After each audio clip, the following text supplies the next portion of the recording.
little trip that we've been having, or this walk with Jacob, as we said right in the get-go, Jacob, picture of you, picture of me, a believer, yet a sinner. Born a sinner, we all are, all kind of in the same boat and the same with him. And it's getting to the point now where it's getting monotonous, where Jacob does something right, and then he takes 2 steps backwards. And then he does something right again and takes another 2 steps backwards. And by now, just seeing this general pattern, you get to a point where you want to pull your hair up. Jacob, when are you going to wake up? How difficult is this? But, before you start looking and judging, you've got to kind of go and stand in front of a mirror first and think, wow, how many times have I dropped the ball? And yet, that is the perfect picture of God's love and His dedication, in the sense that it doesn't matter how many times you drop the ball or how badly you drop the ball, He is there to pick you up. And so too with Jacob. And we saw here, up until just recently in Jacob's walk, you'll kind of have an experience with God, whether it's a goosebump sentimental experience or a real one-on-one conversation. And you kind of see his walk deepening as the years go by. And up until now, it's always been about just Jacob. But now all of a sudden, he's got a family with him. And now Jacob's actions are having a direct impact on his family. And we saw there that God had given Jacob instruction and said to Jacob, hey, go back to Bethel, the house of God. And so too, for us, when we find ourselves feeling distant from God, feeling our walk is dried up, the New Testament tells us, go back to your first love. Go back to go and do the things that you were doing when you first became a Christian. What excited you about Christ? Was it praise and worship music? Were you getting into Bible study? Was there something on the radio that you were listening to that kind of perked your interest? What was it that attracted you to Christ? And that's what Christ says to us, go back to your first love. So here too with Jacob, Jacob's walk goes quiet, and God says to Jacob the one day, go back to Bethel, that place where I first met you. Remember, Bethel used to be called Luz, separated. And he has the dream, he wakes up the next morning and says, man, I was separated from God, but I didn't realize that He's been here all the time. And he calls the place the house of God. And then, so he gets going, he's on his way, but he stops short. And he stops in that place called Shechem. Shechem was a depraved place, pretty carnal place, kind of like Sodom and Gomorrah. And nothing happens to Jacob, but his daughter, Dinah, gets raped. And with the rape, his sons then take revenge on the guys of Shechem, the men of Shechem, and they kill them off. So now you got a daughter that's raped, you got 2 sons that are now mass murderers, dad who didn't want to do anything, the other son's looking at dad and saying, hey dad, you're going to just treat her as a prostitute, in the sense that you let her get raped and you don't want to do anything about it. So, dinner time around the family table, that must have been a pretty interesting conversation right there. And it's at that point that Jacob then decides, hey, you know what? Let's pull this thing together. We kind of 1 foot in the world, 1 foot in church. Let's get this thing right. Get rid of all the false gods. Get rid of the earrings and the nose rings. Not that there's anything wrong with earrings and nose rings and belly button rings and all those things. But in those times and in that day, those little jewels and trinkets were identifying objects to the God that you served. So, nose ring could have been like, I don't know, the bogey god or something like that, but that's what all these things signified. So he says, right, pull them out, get rid of them, and he goes and he buries them at the terebinth tree. Terebinth tree is translated and is an oak tree. And you'll see that Christ hung on a tree. So that's picturesque of what that is all about. And that's where they find themselves now. And in verse 8, okay, so now Jacob and his entire family are back in Bethel. They're back in church, as it were, okay? The house of God. So verse 8, now Deborah, Rebekah's nurse. Who's Rebekah? Isaac's wife. Okay? Jacob's dad's, his mom. Okay, Jacob's mom. Now, Deborah was her handmaid, right? Deborah would have been the one that would have raised Jacob. I don't know if you guys here have what we call in South Africa a nanny. Okay, you guys are familiar with that? So, like for me, I was one of those latchkey kids. So I got home, and the nanny was there, and that's basically who raised me. I mean, I spent more time with her than I did my mom. So there's definitely a bond that develops there. And then years later, it's funny because years later, when my little son was born, I found this lady again, and she came to work for us again, and she looked after my son as he was growing up. So he's got this nurse or nanny, Deborah, and she died, and she was buried below Bethel under the terebinth tree. So now Deborah dies. Okay, he's in church, he's in the house of God. Nanny dies. Watch what happens. So he buries her. So the name of it was called Alon Bukath, and that is son of my sorrow, or son of sorrows. One says oak of weeping. Oak of weeping. Okay, those are all different translations, but the son of sorrow is the base, the raw basic translation. So he renames the place, and he calls it son of sorrow. Okay, him being son, and him being sorrowful. There's and he's intimating now who's his mom, Rebecca or this woman. He's got more of a bond with Nanny. Okay. Verse 9, then God appeared to Jacob again when he came from Paddan-aram, and he blessed him. And God said to him, your name is Jacob. Remember we spoke about that right in the get-go? Jacob being the tricky dude, deceiver, sinner, whatever you want to put to it. And then God says to him, your name is Jacob. Your name shall not be called Jacob anymore, but Israel shall be your name. So God's saying to him, hey, I recognize who you are, what you are, but now you have this potential. Step into it. We all have that potential. We all have a calling upon our lives. What we do with it, that's up to us. And it's funny because you'll do stuff in life and you'll get away with it. When I was a kid, one of the things that we used to do, when I say kid, I was probably about 10, 11 years old. And one of my friends, his older brother, was about 15, 16. And on the what is called a mine dump, they have the gold mines there, and all that dust and dirt that comes out, they pack it, and the where they pack the stuff, it's a perfectly flat top, and they pack it in layers, and after years and years and years, this thing's like a little mountain kind of thing. And on top of those mine dumps, the guys will set up just informal shooting ranges. And there was the one dump that we used to go to, and I mean these tops are massive. You're probably talking about, I don't know, about 10, 20 football fields. It's a big area. And there's a circular road going down this thing where the trucks go. So we used to come up on one side and we'd speed along and then just do a turn and drive between where the guys were shooting and where the targets were. It was like a dare thing. And I mean, there was occasion where the car did get hit, and we were like, oh wow, they got our car. And you think about it now, I mean, how stupid is that?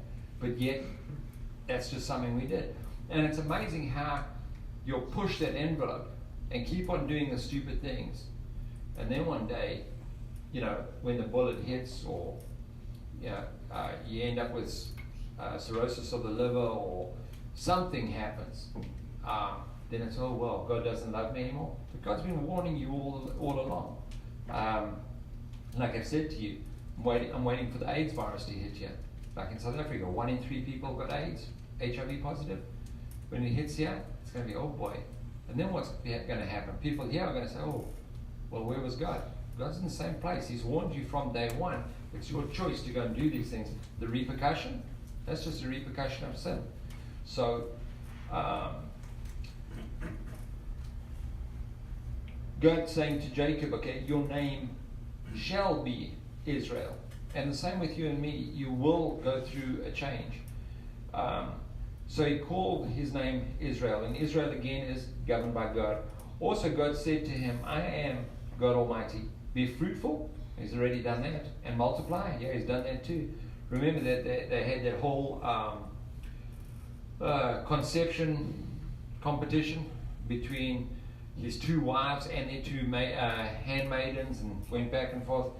Well, he's got a whole nation already, and then God says, a nation and a company of nations shall proceed from you, and kings shall come from your body. Now he's talking to him prophetically, what's going to happen in the future. Same prophecy, he's reiterating it. It went from Abraham to Isaac, and now God is reiterating this to Jacob. Verse 12, the land which I gave Abraham and Isaac I give you, and to your descendants after you I give you this land. Then God went up from him in the place where he talked with him. So Jacob set up a pillar in the place where he talked with him, a pillar of stone, and he poured out a drink offering on it, and he poured out oil on it. And Jacob called the name of the place where he spoke with him Bethel. Interesting there, Jacob does something at this point. God speaks to him, and it says here he sets up a rock or an altar, and he pours out a drink offering, wine and oil. That, whenever you see in the Bible that wine and oil combination, it's going to speak over and over again throughout the Bible. Go to Luke, where Jesus was talking about the Good Samaritan. When the Good Samaritan came upon the guy that was beaten, it says there that he bathed him with wine and oil, okay, on his wounds. The wine always speaks of the forgiveness, what was done on the cross, the blood of Christ. The oil is always indicative of and a picture of a type of the Holy Spirit. So where you've got, just as with Jacob, okay, where your name is Jacob, you're a tricky dude, but you've got the potential to be an Israel. That's where the blood steps in, okay, or rather the oil steps in, I beg your pardon. You have the potential, just like Jesus did miracles under the power of the Spirit, so too you and I have the potential of doing stuff. Great miracles, little miracles, whatever, but you have that potential. But then there's another side to it. When you mess up, that's when the wine comes in, the blood. And that's the forgiveness and the grace. So just because you don't get it perfect every single time, not a big deal. In fact, so much of failure is what breeds success. In the sporting world, in my sporting world, triathlons and that, there were many, many days in training that you went out specifically to see what you couldn't do. Because without knowing what you can't do, how do you know what you can do? So I'd set out in the morning, and I'd go out and I'd go and swim a couple of miles. Then I'd go and run, cycle, and then I'd get onto the run, because the run is always the hardest part of those races. I'd get onto the run section, and I'd run faster and harder than I'd ever run before. And when I got to that point where I was standing on the sidewalk throwing up, that's when I realized, okay, that's how fast I can go. Now when I get to a race, I know I can go at that speed, and I'll, or just underneath what my maximum is, and I can finish. The biggest regret that you have in the sporting world is when you cross the finish line, and then afterwards you think to yourself, man, I could have gone just that little bit faster, could have gone just that little bit harder. There's very seldom when you get over that finish line and you think to yourself, that was my perfect race, I had nothing more to give. And the mark of a perfect race, and this is going to sound crazy, but in the triathlon fields, if you look at the end of the big races, you'll see that where the finish line is, off to the right, and it's always in the same place, there'll be a tent, a big tent. What happens in the big tent, and you'll see most of the athletes that are up in the top, they'll end up going into the tent. Why? As you go into the tent, there's just beds, one after the other. They lined up. And as you come in, they put you down on the bed, they stick a drip in your arm, sometimes two, and they just start flushing you out because you've burnt up everything that you've got. That's a perfect race. I mean, it sounds nice, but you've given everything, okay? What about Paul when he says to us, this is your race, run your race. When your race is done, you don't get a do-over. You're not going to get to heaven one day, or you're not going to stand in front of Jesus one day, and you're not going to think to yourself, man, I wish I just slept around once more. I wish I'd done just one more hit of Coke. The wish that you're going to wish is, man, if I'd just run a little bit harder. There's a lot of wishes that you're going to wish you didn't do. That movie, is it Shawshank Redemption, I think it is? At the end of it, the guy, he's saving a lot of people that are going through Schindler's List, I beg your pardon, Schindler's List, where this guy is smuggling Jews out of the Holocaust. And at the end, he's sitting there and he's crying. And I mean, he's smuggled a lot of people, but the Nazis come in and take control of them. The people that he had hidden away were getting found, and he's just like, man, if only I could just sell something else and just get one more. And that's, to me, I think that's going to be our wish. Man, if I just spoken to that one more person, one more. And that's what we're talking about here with this run. So the wine and the wine and the blood, that's a combination that we have. So falling down is not a bad thing. Falling down is a good thing. It's what you pick up when you get back up, and what you leave on the ground when you're down there. It's no good coming out of something and getting back up and doing the same thing again. That's the hallmark of being crazy. So he pours out this drink offering and this oil, and he's obviously now in touch with God and in touch with the Spirit. Okay? And he's also in the house of God in Bethel. Yet Nanny dies. The very next verse 16, then they journeyed from Bethel. Hold on a second. God said to him, go to Bethel and stay there, dwell there, remain there. Now, verse 16, he's packed up, he's leaving Bethel. Question is why? What changed? The change in this whole thing was his nanny died. That's the only change that we're given out of all of this. That nanny, comfort. That is, and security. That is what that represents to him. And now the comfort and security, because his mom's already passed away. Now his nanny's gone. Now all of a sudden it's, what now? And that is a very fearful place to be. I mean, for me coming across here to the States, you don't know anybody. And now all of a sudden it's like, they speak funny. I go into the hardware store and I want to ask for simple stuff to do work with. And they look at me like, what? And you drive to Taco Bell, you order something on Taco Bell or coffee or whatever, and they will ask me a couple of times, what did you say? What did you say? Just come to the window. That's a common thing that I get, just come to the window. It's a big change. And as I've said to most of you guys before, just crossing your arms one way and then folding them the opposite way, it's uncomfortable. And so too with Jacob. That's what's changed here. There's change. Long time ago, what was put on my heart was, whenever you're teaching, bring comfort to those that are going through and are going through stresses and that and need to be comforted. But those that are comfortable, make sure that they're uncomfortable, because otherwise you're not doing your job. And a lot of people in church don't want to be uncomfortable. They don't want to be challenged. That little penny challenge that we introduced here,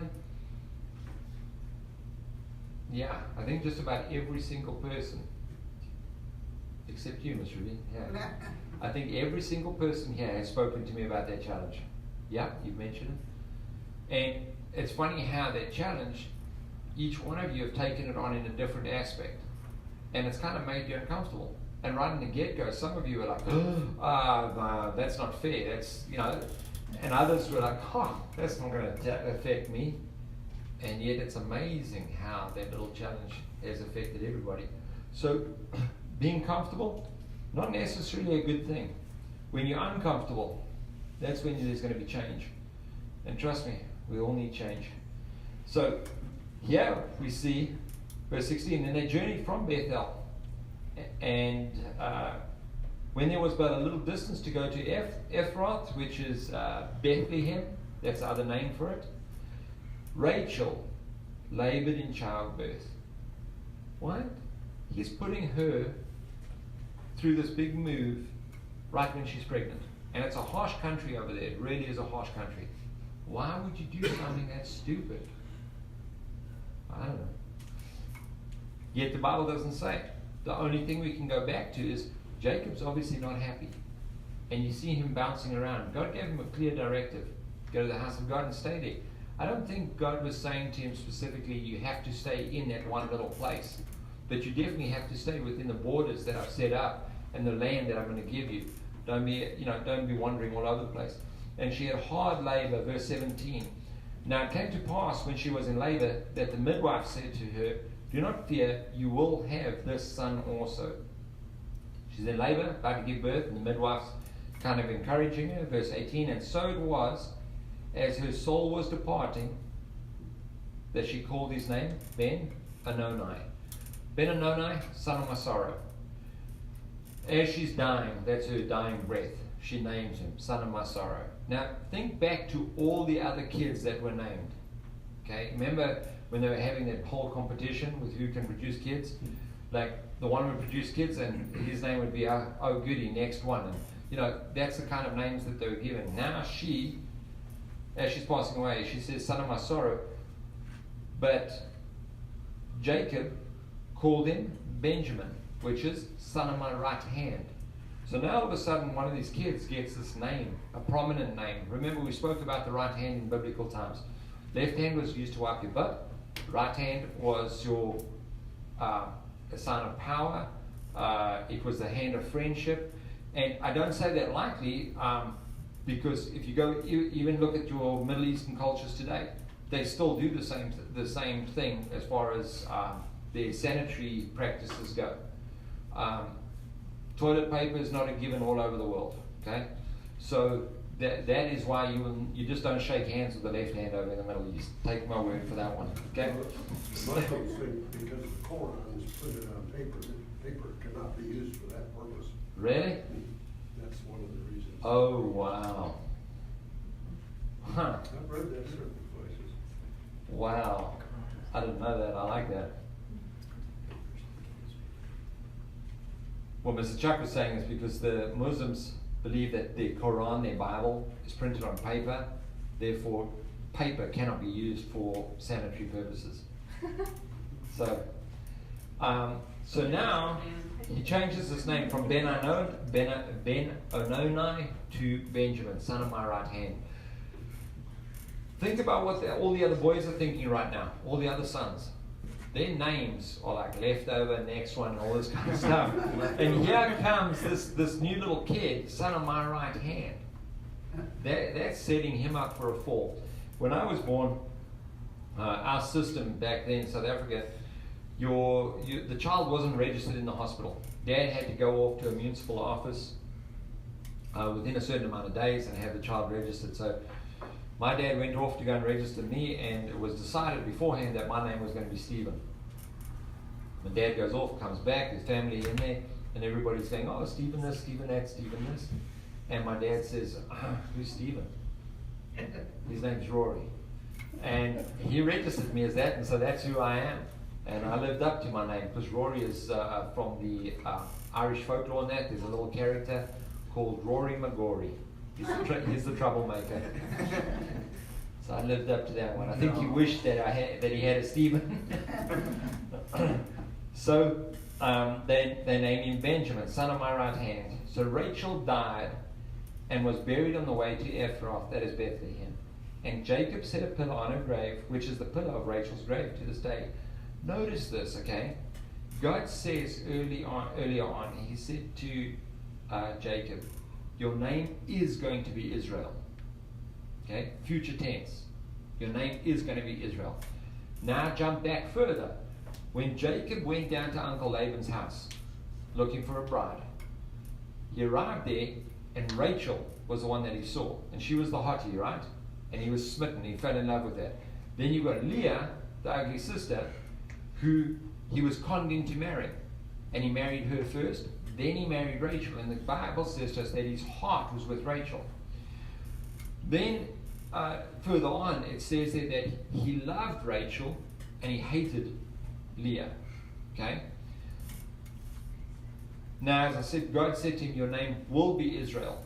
So in other words, you tricky dude, you're sinful, but you are going to be Israel, governed by God. Watch what happens now. So at this point, Jacob set a pillar on her grave. Next verse, 21. Then Israel journeyed. Whoa. Why does the name change? The only thing that's changed here is Rachel's dead. Who was the one that brought the false gods and idols into this guy's home? Yeah. There we go. Kind of see how this goes full circle right now, hey? Interesting, because Jacob was tricked into marrying the ugly sister, Leah. And all this time, so many years, his heart's always been Rachel, Rachel, Rachel. Now she's dead, he buries her. Off he goes. I'm going to do a little spoiler right now, but at the end of the story, when Leah dies, she gets buried in a different place. When Jacob eventually dies, you would think that he'd go and get buried next to Rachel. He doesn't. He says to his sons, bury me with Leah. After all these years, it finally comes around to him. Hold on a second. Maybe God was right. Maybe the princess wasn't God's chosen one for me, but it was the ugly sister who, may have hurt your eyes on the outside, but there was something more to it. That's what her name means, Leah. I know. What does Jamie say? No, it's just funny being worded that way. That's all. And that's what I love about the Bible. It calls it as it is. I mean, Yeah. it doesn't pull any punches, okay? So, verse 21, then Israel journeyed, and he pitched his tent beyond the tower of Eder. We'll get right into it now. Verse 22, and it happened when Israel dwelt in the land that Reuben went and lay with Bilhah, his father's concubine, and Israel heard about it. What is going on here? So, Bilhah is Rachel's handmaiden. Remember when she was going to get married to him? Her dad, Laban, said, okay, Rachel, here you're getting married, and I'm giving you Bilhah as your handmaiden. That became Jacob's concubine, because she couldn't have kids. So he lay with Bilhah. The kids that came from her were counted as Rachel's, right? But now Reuben, this is his eldest son, is now, when it says lay with, he went and had sexual relations with Bilhah. He took Bilhah. What's the story? What's going on? You'll see this in a couple of places in the Bible. It happened with King David as well, and his sons. What this is, it's kind of like it's a challenge. It's a throwdown. Him sleeping with dad's concubine is him kind of saying, okay, I'm challenging the hierarchy of his family. That's what he's doing right there. It's a huge insult. Not only is it an insult in terms of he's challenging for the headship of the family, but the one person that Jacob, or Israel now, could get some sort of solace from with his wife passing away would be her. Okay, because those two were very, very close. And this is the one that Reuben chooses to go and sleep with. This animosity stems from, or goes back to, when Dana, Reuben's sister, was raped, and Dad didn't do anything about it. It's funny how your kids see everything in your family, and never ever take that for, don't ever assume that they don't know what's going on and see what's going on. And this is grandkids as well. Some of my proudest moments are because of my kids. One occasion, my son had a friend over. My son at this time was probably about 7.5, 8 years old. And he came with his friend and came and asked me something, and I gave him an answer. And as the two of them turned and walked off, the friend said to my son Matthew, he said, parents are like that. They'll just tell you whatever they want you to hear.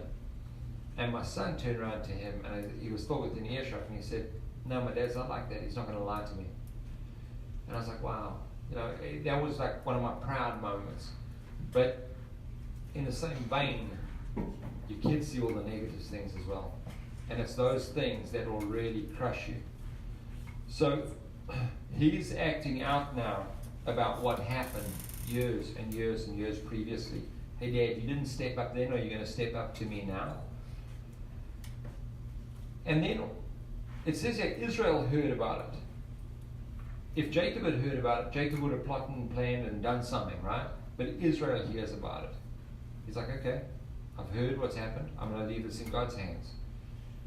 The next verse, well, it's actually the same verse. It's a continuation of verse 22. It says, now the sons of Jacob were 12. What? Well, what happened? Nothing. If something did actually take place, the Bible chooses not to mention it because it's not part of the narrative of this whole story. What we're seeing here is that there's a change in Jacob. Not only did his name change, but we're starting to see his character change, his nature change. So now, this challenge happens and Jacob does, well, the Bible says, not important. So then, verse 23, the sons of Leah were Reuben, Jacob's firstborn, Simeon, Levi, Judah, Issachar, Zebulun. The sons of Rachel were Joseph and Benjamin. The sons of Bilhah, Rachel's maidservants, were Dan and Naphtali. And the sons of Zilpah, Leah's maidservant, were Gad and Asher. These were the sons of Jacob who were born to him in Pandamaran. So that's just giving us a quick, brief history of Jacob. Now remember, right in the get-go, we said when they were born, there's Jacob and Esau. Esau is a picture of the carnal man, guy that's not interested in the spiritual life at all.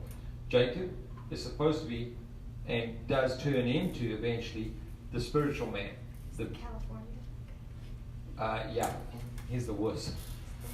And it's funny, I keep on saying to Shell that between her and God, they're turning me into a worse, because all of a sudden, I've got a heart for people, I start crying over silly things, and jeez. Feelings.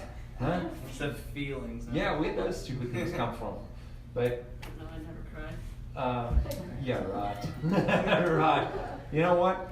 Throw $1 in that bag. We're going to widen this circle. So, verse 27. Then Jacob came to his father Isaac at Mamre of Kiriath Arba, that is Hebron, where Abraham and Isaac had dwelt. This is where God had said to Jacob, go back to the land of your fathers, right? 28. Now the days of Isaac were 180 years.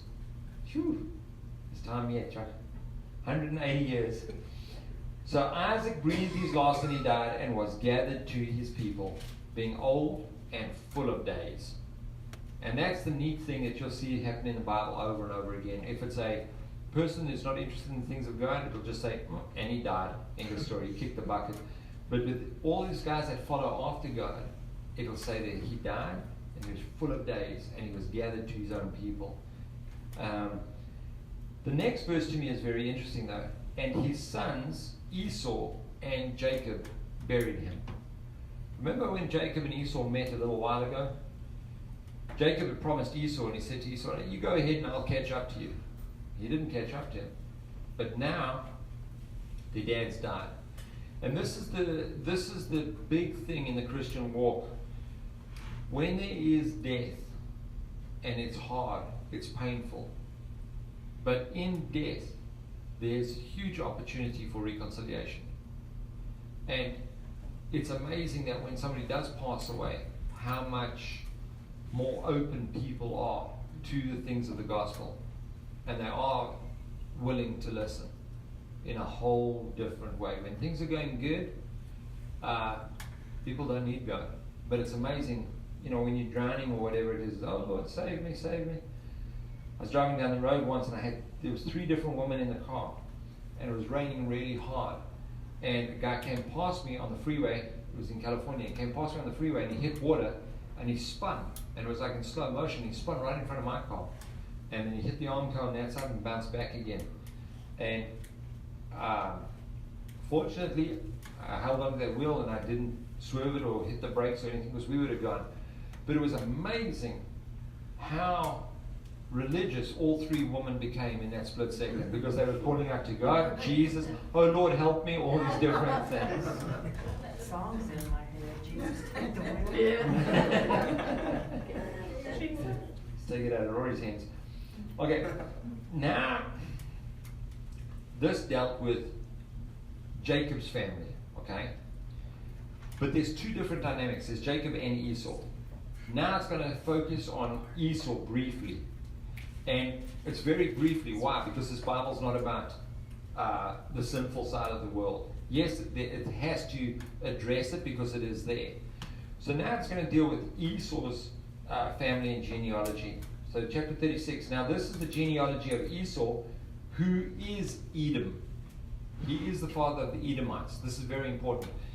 Edom and the Edomites, this is where the Antichrist, this is the line that the Antichrist is going to come from. And if you want to follow it and go through history and everything, you will see that the Edomites eventually end up in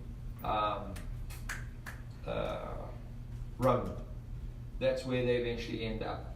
So Antichrist, he's going to be from that nation, but his biblical or his bloodline, his heritage is going to trace back to the Edomites. That's why God says, Jacob have I loved, Esau have I hated. There's a bloodline that carries through there, okay? Verse 2, Esau took his wives from the daughter of Canaan. Do you remember when Esau got married and Jacob and Esau were having their tiff and mom stepped in and came up with a plan, and she turned around to father and she said to him, look, I'm going to die if Jacob takes wives from these women around here. Send him away to Uncle Laban, because Esau's wives are going to be the death of me. Okay, so this is what it's going back to. So the first one that he takes is Ada. And Ada, she's a Canaanite woman, and her name literally means ornament. So she's obviously pleasing to the eye. That's his carnal nature, that's what he's gone for. Not much different between him and his brother Jacob. Remember, he saw Rachel, and her name means princess, and she was pleasing to the eye. That's what the Bible says. She was good-looking woman, good form, and still with him, it's a carnal nature that's stepping out there. So he takes this woman, Ada, okay, and she's a Hittite. Then you've got the next one here, Oholibama. Now that there sounds a lot like. Yeah. I won't go into that. Now, this woman here, Oholibama, the name means tent of a high place. Tent of the high place.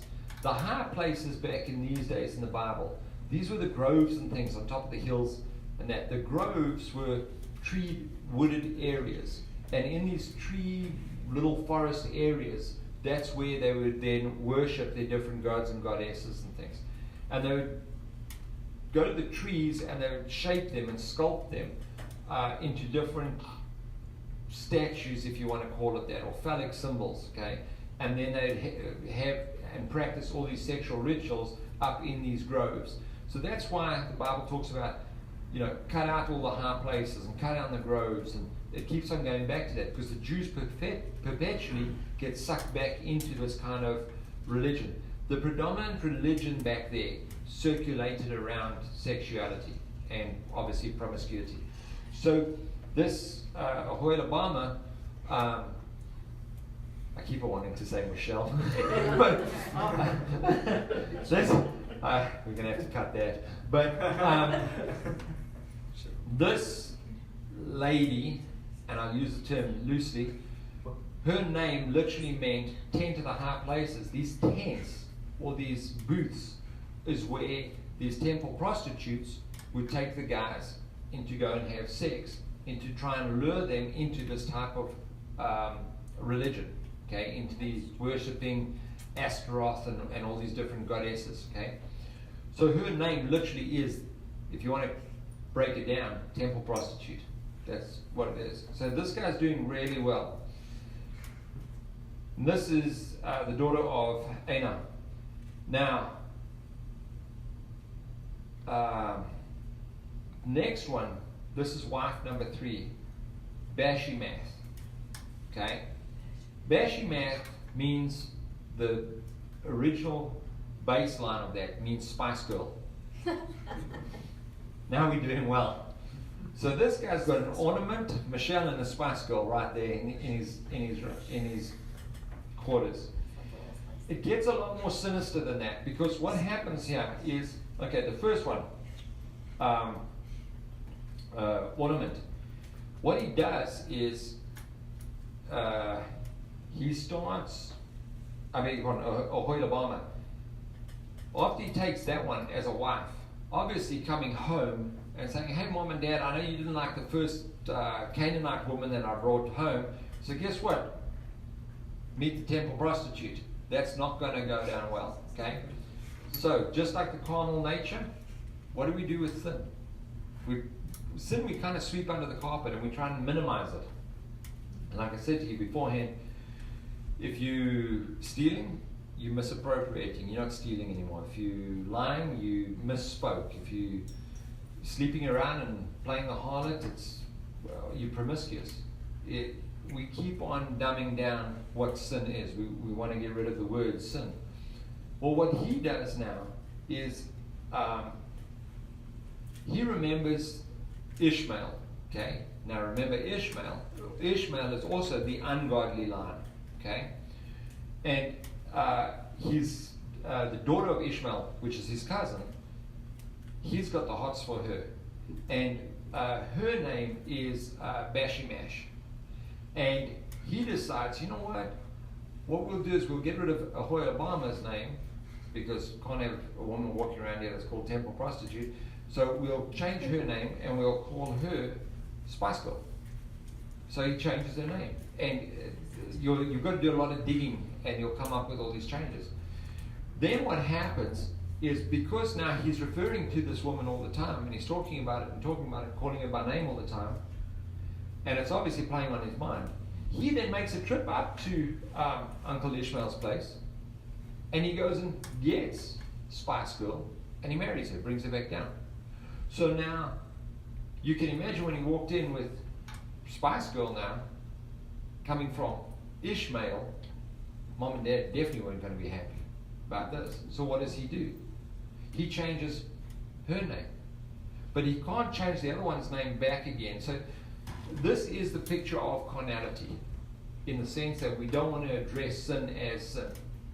You don't want to call it for what it is, and you give it another name change, and oh well, it's just this.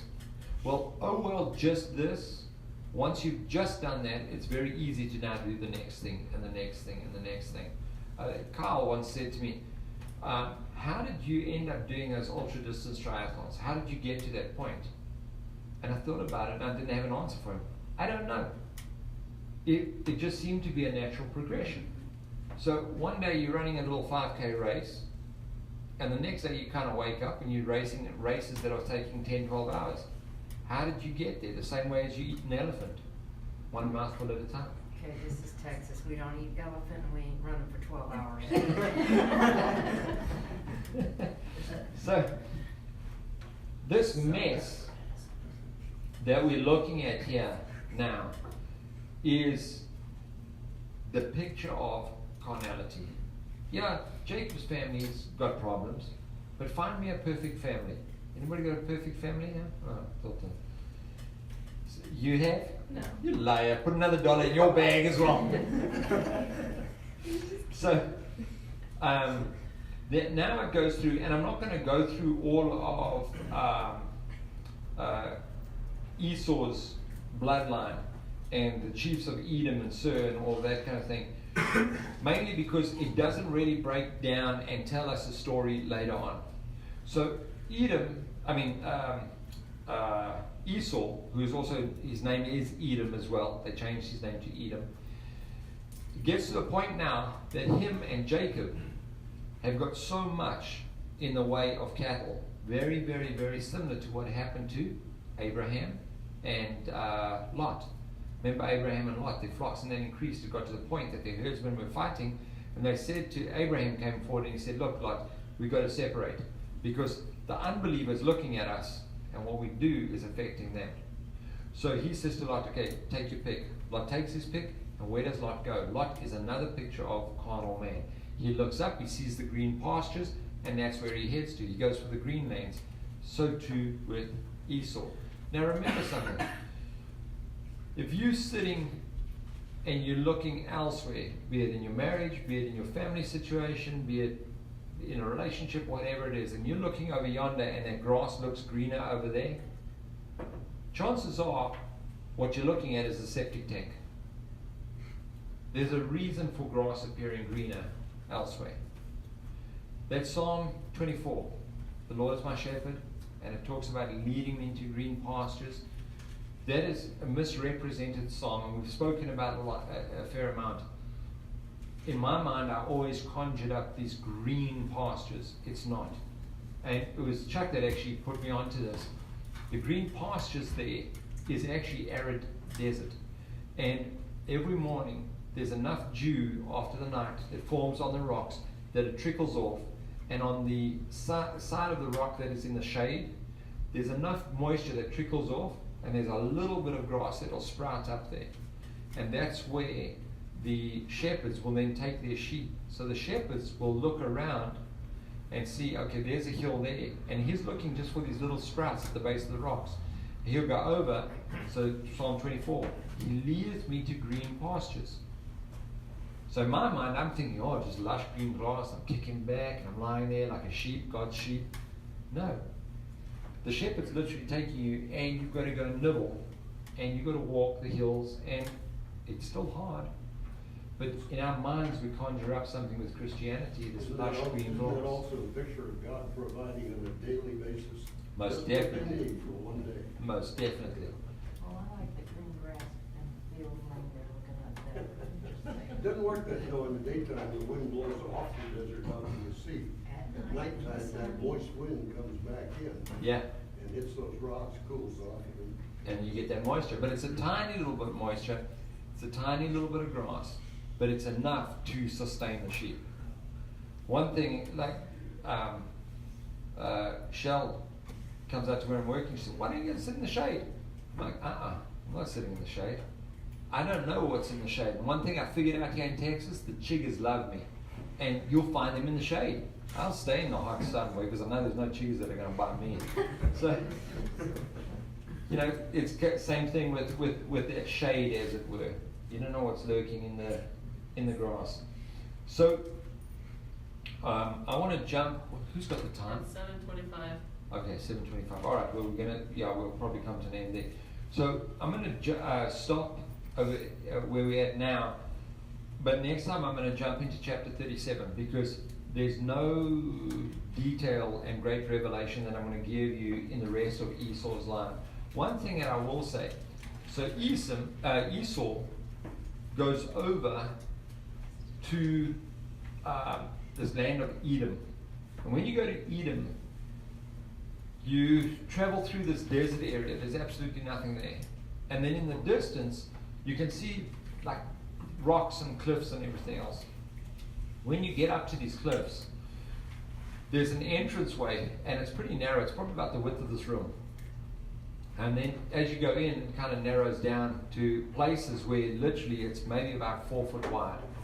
The height of the cliffs on either side are probably about 100 feet at least in certain places. And it's just this crack that winds through for about a half a mile. And then when you get through, it just opens up. If you go online and you look up the lost city of Petra, that is the city that's in these rocks. This is where Esau went to, where it says there that they divided and they went their separate ways. Why is Petra important? If you go back to Revelation, you will see there, it talks about the Jews fleeing, and they're going to be hidden in the cleft of a rock. Many scholars believe this is the place that they're going to be hidden. So the Edomites, way back when, in this time period, went into this area and they've carved into the rocks. There's a whole city carved into these rocks.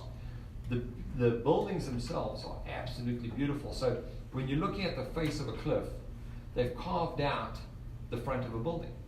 And then there'll be a doorway with windows and that, and you go inside.